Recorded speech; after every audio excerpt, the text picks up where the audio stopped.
Kisah seguci emas. Kaum muslimin, kaum muslimat rahimakumullah.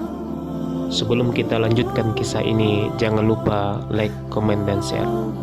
Diriwayatkan oleh Al-Imam Bukhari dan Imam Muslim dari Abu Hurairah radhiyallahu anhu, dia berkata, Rasulullah sallallahu alaihi wasallam bersabda, ada seorang laki-laki membeli sebidang tanah dari seseorang. Ternyata di dalam tanahnya itu terdapat seguci emas. Lalu berkatalah orang yang membeli tanah itu kepadanya, ambillah emasmu, sebetulnya aku hanya membeli tanah darimu, bukan membeli emas. Si pemilik tanah berkata kepadanya, sungguh saya menjual tanah ini kepadamu berikut isinya. Akhirnya keduanya menemui seseorang untuk menjadi hakim.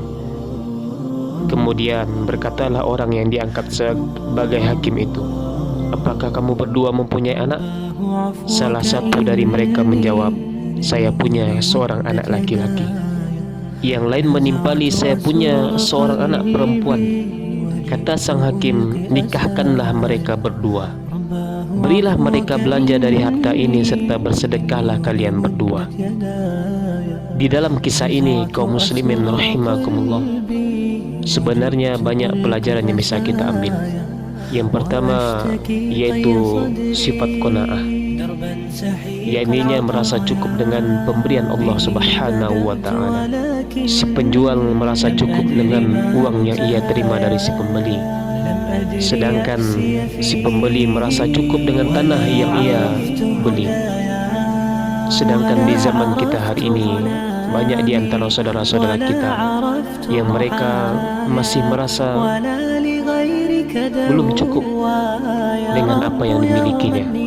Ada sebagian saudara kita yang memiliki gaji yang besar, rumah yang besar, akan tetapi mereka masih merasa kekurangan, sehingga sebagian di antara mereka mencari yang haram, mengambil harta saudaranya, memakannya bukan haknya, dan lain-lain sebagainya. Yang kedua kita temui di dalam kisah ini, yakni seorang hakim yang adil. Adil ini kaum muslimin rahimakumullah tidaklah jauh-jauh kita ambil. Apakah kita sudah adil dengan anak-anak kita? Bila kita lihat kisah terdahulu, kisah Nabi Yakub alaihissalam, yang mereka dalam sebuah riwayat mengatakan anaknya 11 orang.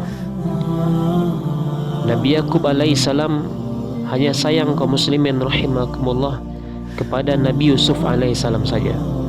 Karena Nabi Yusuf lah anak yang penurut, anak yang gagah, dan lain sebagainya. Kaum muslimin rahimakumullah, apakah saudara-saudaranya mereka senang atau diam saja? Tidak, mereka cemburu kepada ayahnya. Karena kecemburuannya kaum muslimin rahimakumullah, apa yang terjadi? Saudara-saudara Nabi Yusuf alaihissalam, mereka ingin membunuh saudaranya sendiri. Maka berhati-hatilah kita sebagai orang tua, adillah kita terhadap anak-anak kita. Mudah-mudahan kisah ini bermanfaat bagi kita semua yang mendengarkan.